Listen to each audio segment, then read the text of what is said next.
성령이여 임하소서, 성령이여 임하소서, 이런 제목으로 같이 은혜를 나누고 싶습니다.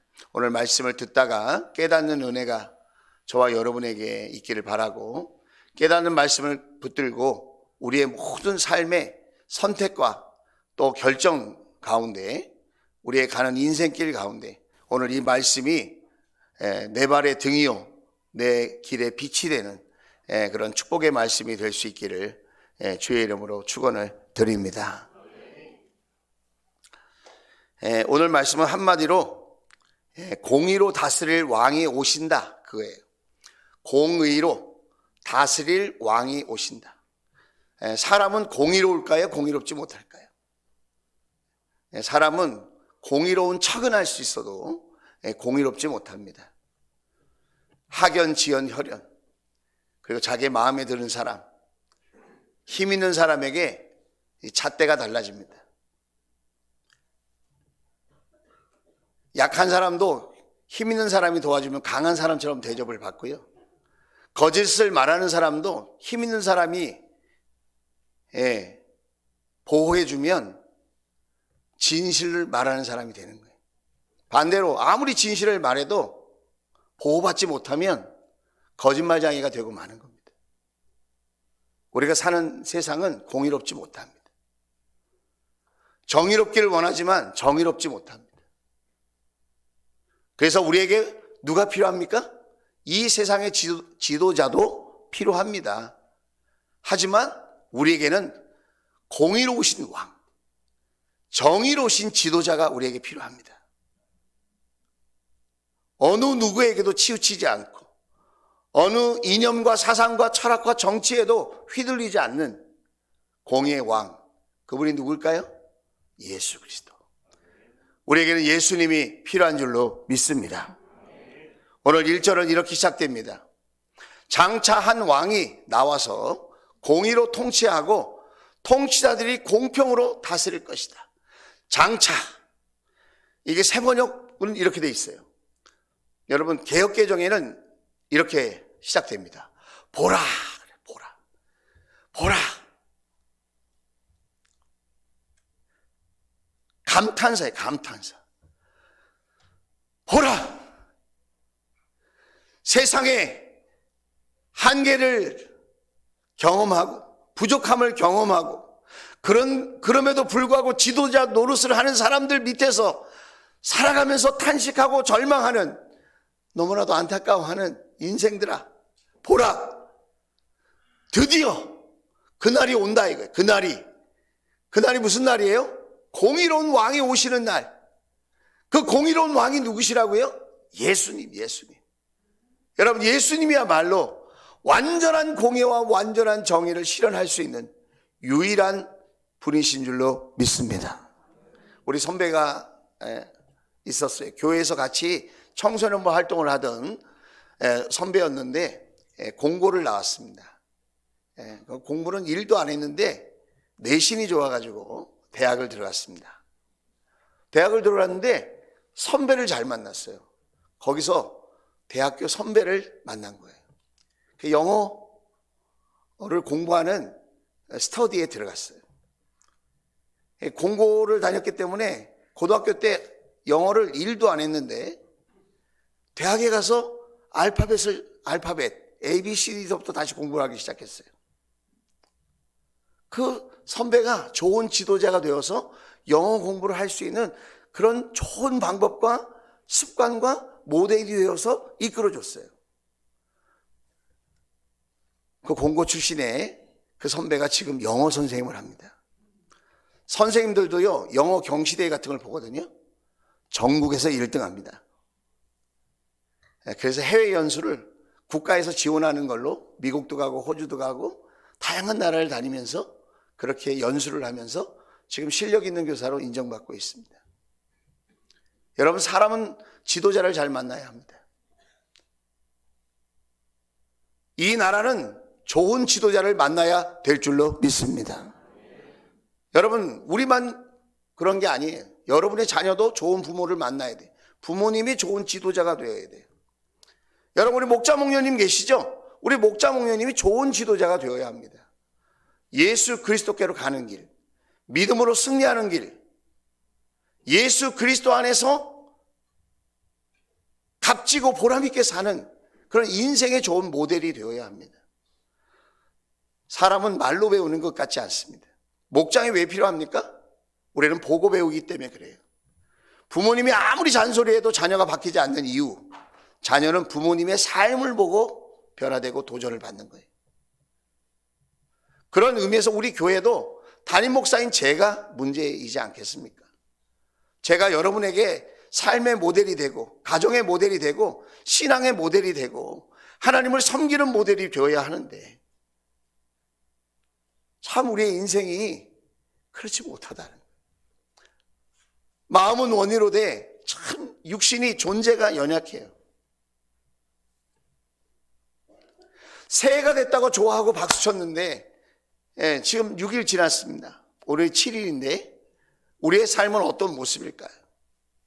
우리 가정에서, 우리 일터에서, 우리 목장에서 우리는 정말 이렇게 새로운 시간을 선물로 주신 이 귀한 시간들 속에서 하나님을 사랑하고 하나님을 소망하고 하나님을 믿고 그렇게 우리가 살아가고 있을까요? 우리는 인생의 가치를 어디에 두고 있을까요? 돈에? 사람에? 권력에? 지식에? 우리는 인생의 가치를 어디에 두고 있길래 우리는 이렇게 살고 있을까요? 예수를 믿는다는 것은 무슨 의미일까요? 예수님께 가치를 뒀다는 거예요. 가치. 예수님께 가치를 두었다는 거예요. 이 땅에서의 삶뿐만 아니라 영원한 삶의 최고의 가치는 예수 그리스도다. 그분이 나의 생사화복을 주관하시고, 할렐루야. 이 땅의 삶뿐만 아니라 영원한 나의 삶을 책임져 주시는 유일하신 구원자이시다. 믿으시면 아멘. 그런데 우리의 삶의 모습을 보면 가치 혼돈이 일어나는 거죠. 가치 혼돈. 말로는 주님을 찾고 주님께 예배하고 주님께 기도도 하고 찬양도 하는데 내 마음의 중심은 헤매고 있는 거죠.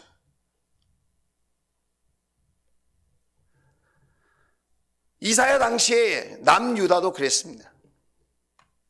남유다도 삶의 현실 앞에서 하나님을 모르지 않아요. 하나님을 믿었어요. 하나님께 제사도 드렸어요. 그런데 현실 앞에서 걱정 근심이 많았어요. 누가 우리나라를 도와줘야 하나?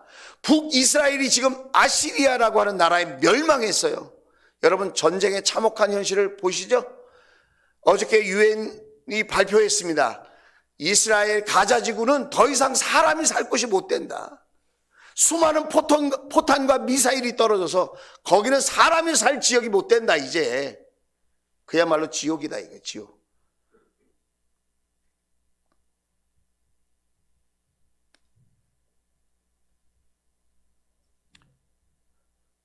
지금 북이스라엘은 망했습니다. 지금 남쪽에 있는 남유다의 사람들이 지금 두려워 떨고 있습니다. 누가 우리를 도와줄 수 있을까? 그래서 지정학적으로 보면 전통적인 강국이 있어요. 남서쪽에 무슨 나라가 있죠? 이집트, 애굽이라고 하는 나라를 의지해야 할까? 아니면 북이스라엘을 멸망시킨 아시리아라고 하는 그 나라를 의지하기 위해서 아첨을 하고 비유를 마치고 머리를 조아려서 살아남아야 될까? 아니면 우리 스스로 힘을 키워서 적과 싸워 이길 수 있는 그런 실력을 키워야 할까? 다시 말하면 애굽 왕을 의지해야 될까? 아시리아 왕을 의지해야 될까? 남유다의 왕을 의지해야 될까? 이사야 선지자가 답을 줍니다. 너희들이 정말 의지해야 될 왕은 여호와 하나님 한 분이시다. 할렐루야. 여러분 우리의 상황과 똑같지 않습니까? 2024년도 우리가 의지해야 할 왕이 무엇입니까? 돈이라고 하는 왕? 권력이라고 하는 왕?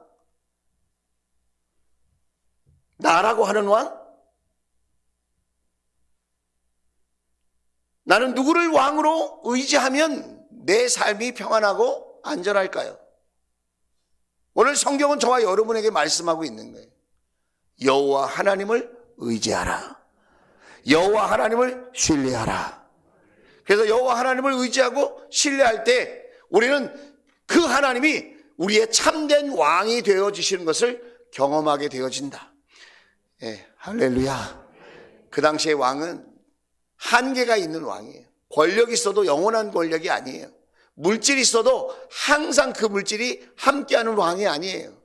실력이 있고 군사력이 있어도 그 군사력이 영원한 왕이 아니에요. 하나님께서 보여주십니다. 너에게 진정한 왕이 이제 다가갈 것이다. 이제 너희에게 진정한 왕이 나타날 것이다. 장차 그 왕을 볼 것이다. 그 왕이 누구라고요? 예수 그리스도. 예수 그리스도가 우리의 참된 왕이 되어지시는 줄로 믿습니다.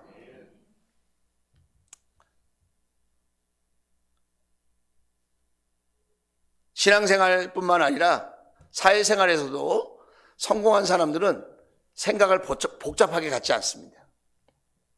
생각이 단순한 사람이 여러분 실력 있는 사람입니다. 신앙생활 하면서도 누가 능력 있는 신앙생활을 할 수 있을까요? 생각이 단순한 사람입니다.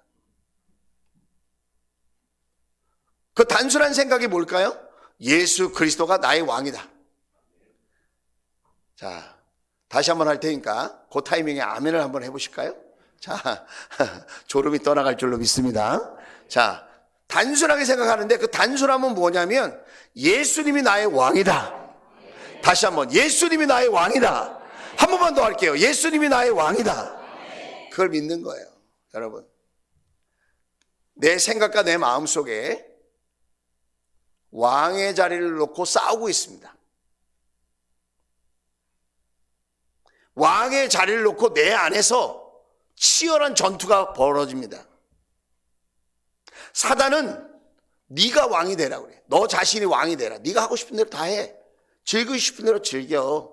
네가 하고 싶은 대로 하고 살아. 인생 뭐 별거 있니? 뭐 이렇게 하면서.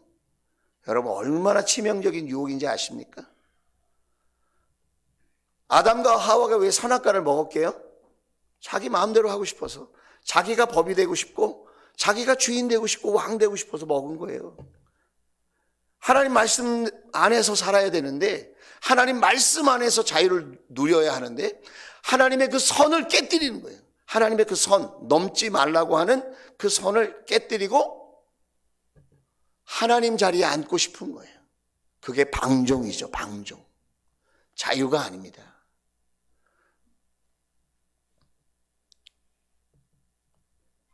오늘 저와 여러분은 단순하게 믿게 될 수 있기를 주의 이름으로 축복합니다.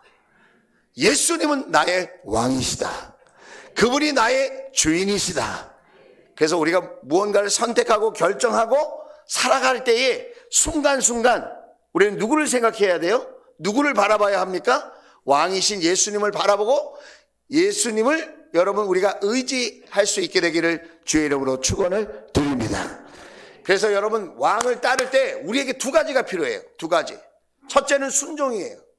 순종이라는 말은 그 왕을 위해서 내가 해야 할 것, 할 수 있는 것은 한다는 거예요. 왕을 내가 예수님이 왕이야. 그리고 나는 아무것도 안 하는 게 아니라 예수님이 왕이시면 우리는 어떻게 살아야 되죠? 왕의 말을 듣고 살아야죠. 직장 생활하면 상사의 말을 들어야 됩니다. 사장님의 말을 들어야 됩니다. 회장님의 말을 들어야 됩니다. 그렇죠? 직장 생활하면서 내 마음대로 직장 생활하면 어떻게 될까요? 곧 해고되겠죠. 결코 행복한 게 아니죠. 우리가 하나님을 예수님을 왕이라고 단순하게 믿는 믿음 좋단 말이에요. 그러면 우리가 해야 될 게 있어요. 그게 뭐죠? 그 예수님의 말씀에 순종하는 거예요. 그 순종이라는 말은 내가 할 수 있는 것은 내가 한다 이 말이에요. 그 말씀을 듣고 내가 반응하여서 내가 그것을 실천하면서 주님을 왕으로 모시고 사는 거예요. 자, 그런데 예수님의 말씀 중에 내가 도저히 할 수 없는 일이 있어요. 우리가 성경을 보면 예수님이 하신 말씀인데 이건 내 실력으로 이건 순종할 수 있는 게 아니야. 그럼 어떻게 하면 될까요? 의지하면 돼요. 그냥 의지하는 거는 내가 뭘 할 수 없어서 그냥 주님께 맡겨드리는 거야.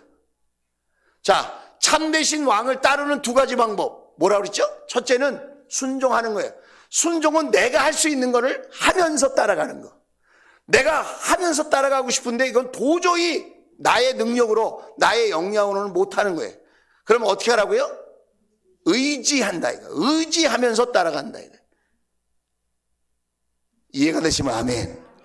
자, 그렇게 우리가 참된 왕이신 예수님을 우리가 순종하면서 의지하면서 따라갈 때에 우리에게 어떤 열매가 맺히는가 우리에게 알려주고 있어요.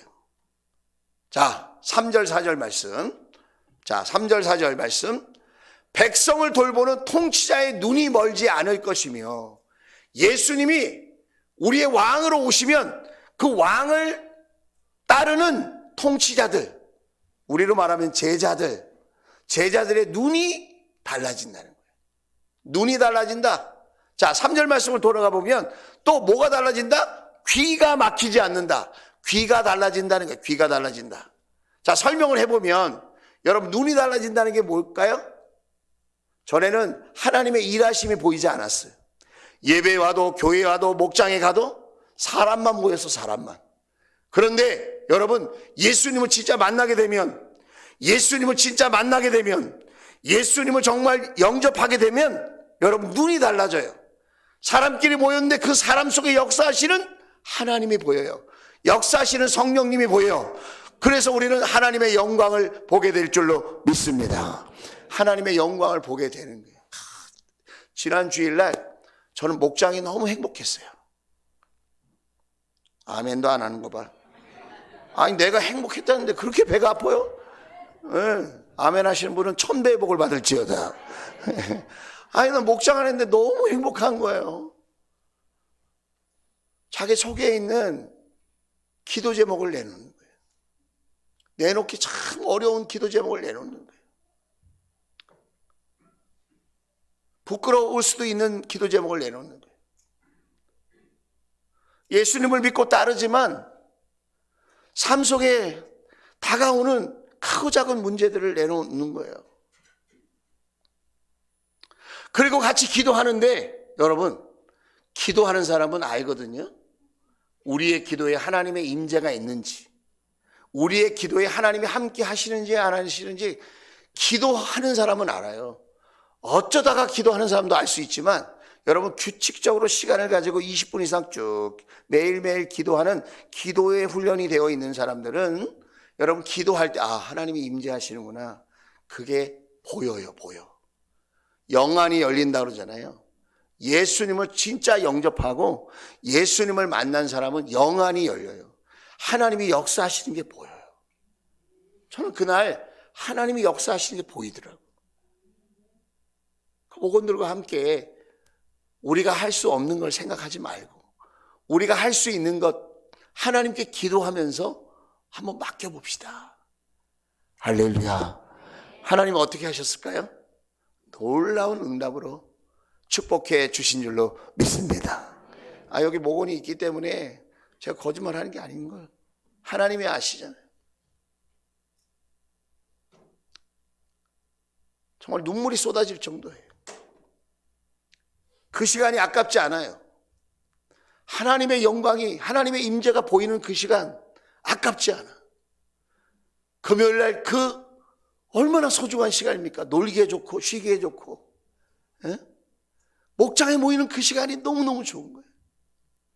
응답해 주시는 그 감격, 그 문제를 해결해 주시는 그 놀라운 축복, 그런 진짜 맛을 봐야 아는 거죠. 인천 앞바다가 사이다라도 겉부가 없으면 마시지를 못해. 여러분 맛을 보게 되기를, 그 하나님의 영광이 보이게 되기를 주의 이름으로 축원을 드립니다. 여러분 귀가 열려. 귀가 전에는 하나님 말씀이라고 목사님이 설교하면 처음부터 눈이 감겨. 지금도 사랑하는 자에게 잠을 주시는도다. 할렐루야. 여기 와서 주무시는 거 환영합니다. 예, 이왕이면 교회 와서 주무시는 게 좋습니다. 저도 청년 때 교회에서 참 많이 잤어요.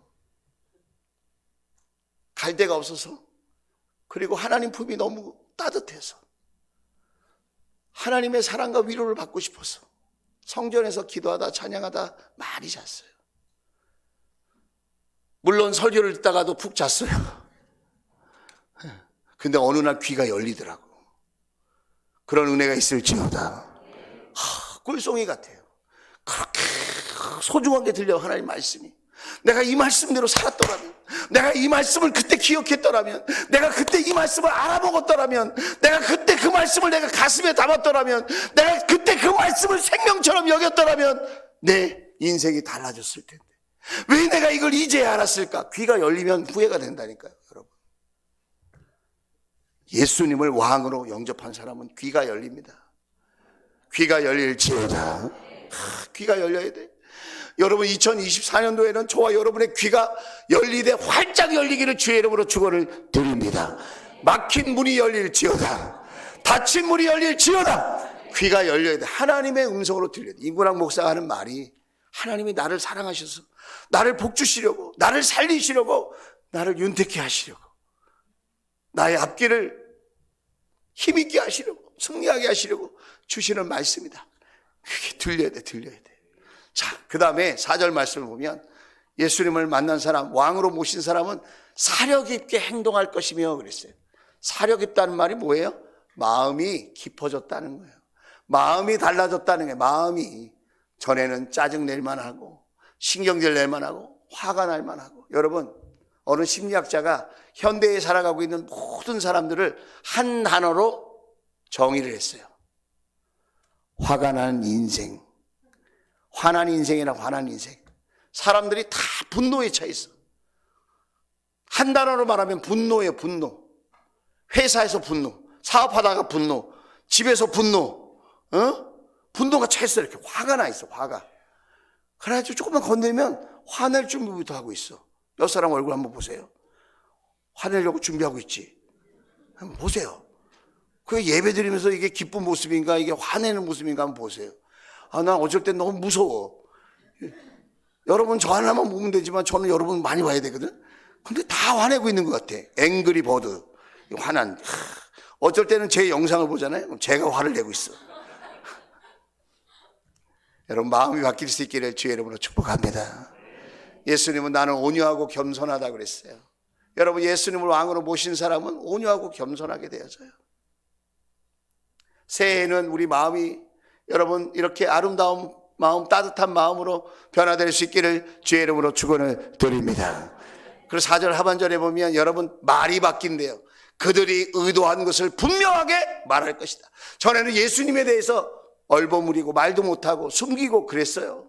그런데 여러분, 왕이신 예수님을 모셔드리고 만나면 예수님이 나의 구원자야, 예수님이 나의 왕이야, 예수님이 내 인생의 주인이야, 그분이 인도하셔, 그분이 나를 사랑하셔 말을 해요.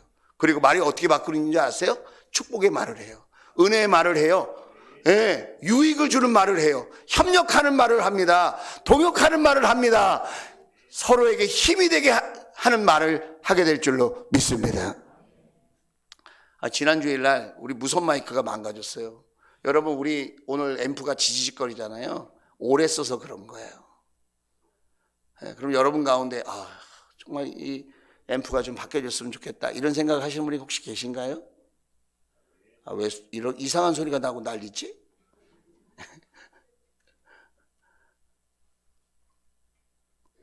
무선 마이크가 망가졌어요. 성탄 우리 행사를 하고 무선 마이크 한 세트가 망가졌어요. 그래서 제가 새벽에 기도해 달라고 그랬어요. 무선 마이크가 이게 가격이 좀 나갑니다. 노래방용은 한 20만 원이면 사는데, 강례상 요거는 좀 비쌉니다.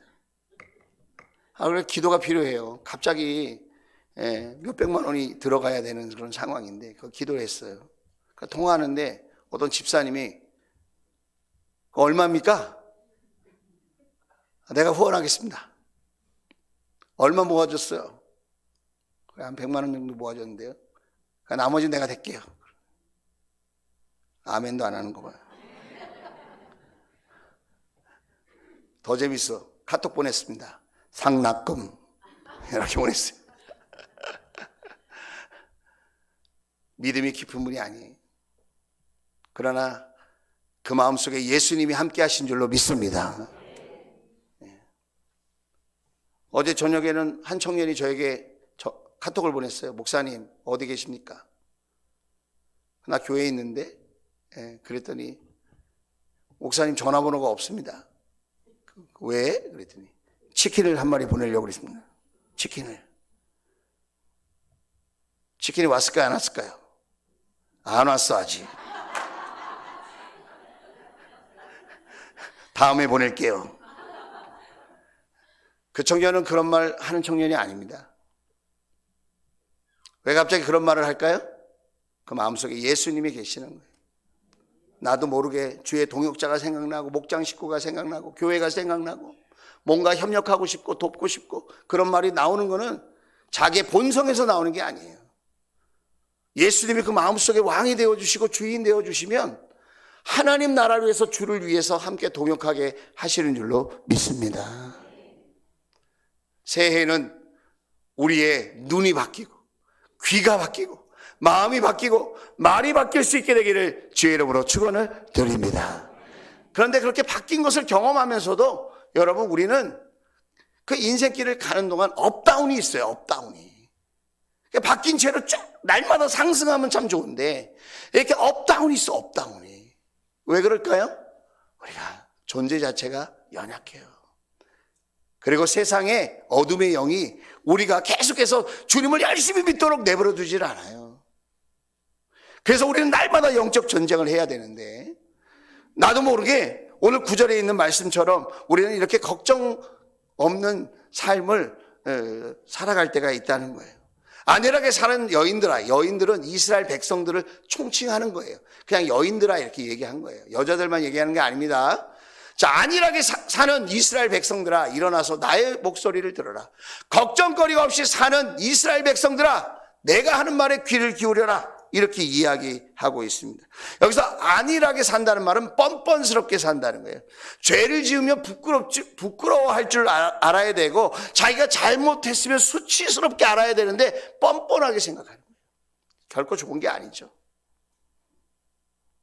무관심하다는 거예요. 하나님 말씀에. 하나님 말씀에 나태하고 게으른 태도를 갖고 있다는 거예요. 여기서 걱정거리가 없다는 말은 주 안에서 하나님의 은혜로 걱정이 없다 그 말이 아니라 하나님을 경외하지 않기 때문에 하나님을 범사에 인정하지 않기 때문에 걱정이 없다는 거예요. 나는 내 마음대로 살 거기 때문에 나는 하나님하고 상관없어. 그리고는 세상적인 그런 마음으로 막 산다는 거예요. 오히려 사단에게 사로잡혀 사는 모습, 그것이 하나님과 관계없이 살면서도 난 걱정 없다 이렇게 사는 모습이라는 거예요.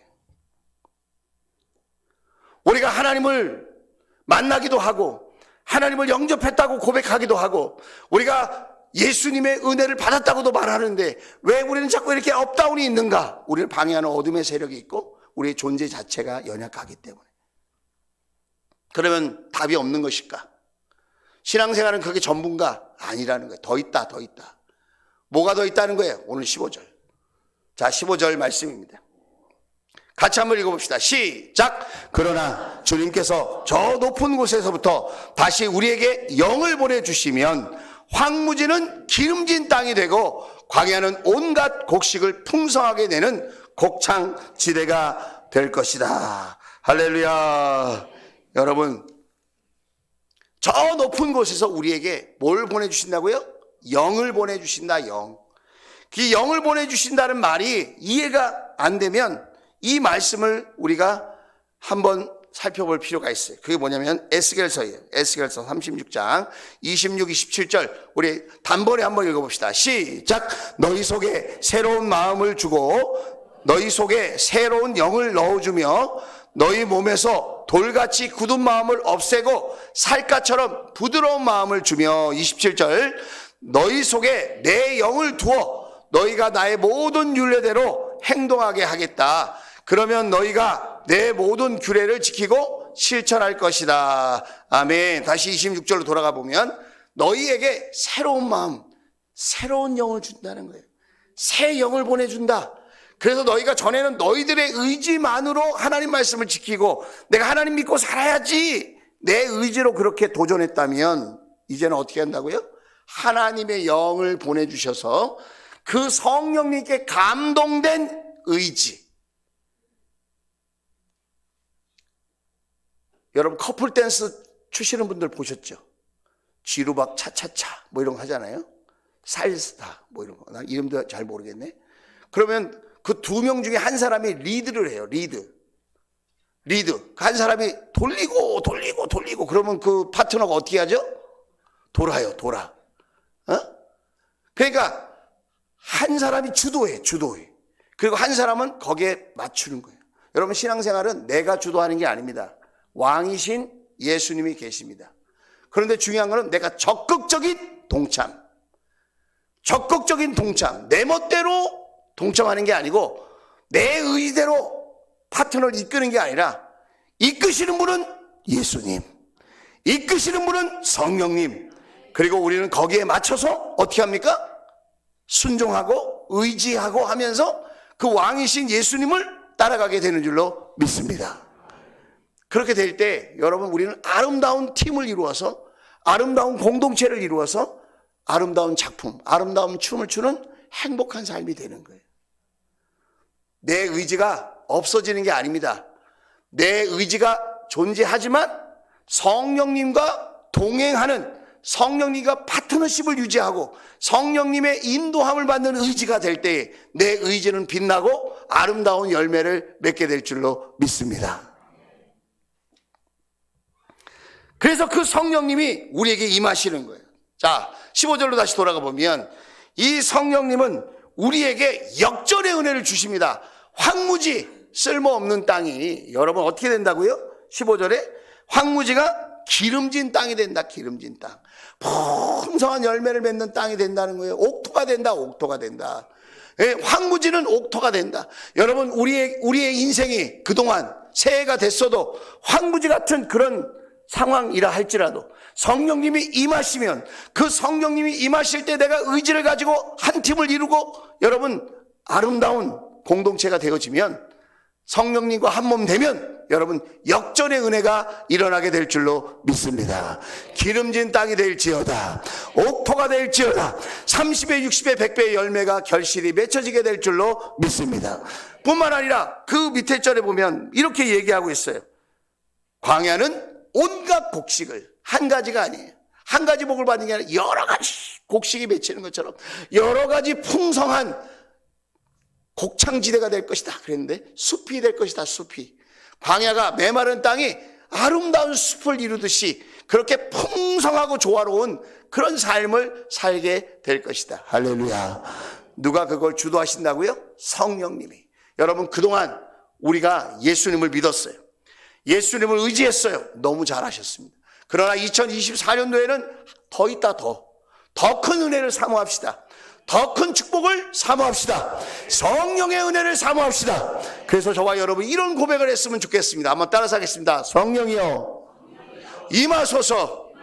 다시 한번 성령이여 우리 가정에 임하소서. 성령이여 우리 일터에 임하소서. 한 번만 더. 성령이여 우리 목장에 임하소서. 여러분 우리가 그렇게 순간순간 성령님을 의지하고 성령님께 기도하고 성령님과 동행하는 멋진 삶이 될 수 있기를 주의 이름으로 축원을 드립니다. 그러면 20절처럼 결론이 날 거예요. 자, 20절 읽고 마칠게요. 씨를 뿌리는 것마다 그랬습니다. 씨를 뿌리는 것, 내가 수고하고 애쓰는 것마다 그 말이에요. 될 물이 넉넉하고, 그래서 될 물이, 씨는 말씀, 될 물은 성령님. 우리가 말씀을 뿌릴 때에 성령의 물과 같은 역사가 우리에게 함께해서 어디서나 안심하고 소와 나귀를 놓아 키울 수 있으니 안심하고 우리의 생업이, 안심하고 우리의 영혼구원 사역이, 안심하고 우리가 제자를 세우는 일이, 안심하고 자녀를 키우는 일들이 여러분 복을 받게 되어질 줄로 믿습니다. 너희는 복이 있다. 할렐루야. 씨 뿌리는 곳마다 안심하고 우리가 그렇게 살아갈 수 있게 되어서, 말씀이 성령 안에서 열매 맺게 되어서 너희는 복이 있는 사람이 될 것이다. 마치 시편 1편 3절에 있는 말씀처럼 시냇가에 심기운 나무가 철 따라 열매를 맺으며 그 잎이 시들지 아니함 같으니, 여러분 세상의 통계는 다 나쁘다고 얘기합니다. 세상의 모든 수치는 안 좋다고 얘기합니다. 그러나 여러분 아십시오, 하나님을 믿는 백성들이 숫자에 여러분 주눅든 적이 없습니다. 하나님의 역사는 통계에 사로잡히지 않습니다. 하나님은 하나님의 방법이 있는 줄로 믿습니다. 성령이여 임하소서, 하나님이 하실 줄로 믿습니다. 기도합시다.